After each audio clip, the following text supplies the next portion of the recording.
Hey everyone, I'm Ryan Brooks. The market looks calm on the surface, but beneath it, capital is moving.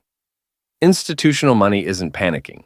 It's positioning ahead of one of the most critical events of the quarter, the September CPI report.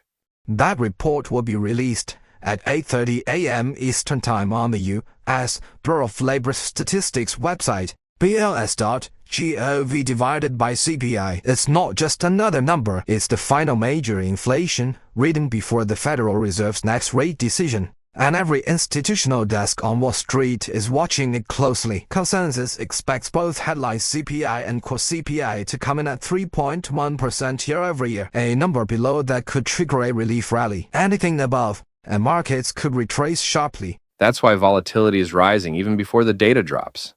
The VIX is back above 20. Bond yields are climbing, and fund flow data is telling a story most retail traders are missing. Over the past week, fund flow data shows institutions are pulling out of QQQ and ARKK, rotating into defensive Fs like XLP consumer staples, XLV healthcare, and XLE utilities. Meanwhile, several hedge funds increased short-term Treasury ETF exposure to hedge against potential market downside. This isn't fear, it's positioning. Smart money moves before confirmation, rotating early, cutting exposure to volatile assets, and adding steady, low-risk names, while retail traders chase gains just as liquidity tightens. At the same time, macro pressure is building. U.S. national debt has topped $58 trillion, and the Treasury expects another $5 trillion added over the next decade. The yield curve remains inverted, one of the most reliable signals of slowing growth. The Fed just cut rates last month, and if inflation runs hot again, real rates could stay elevated for much longer. That's the key. Market moves no longer follow what the Fed says, but what it sees. Tomorrow's CPI isn't just about up or down. It's about how it shifts the Fed's mindset and how fast institutions react.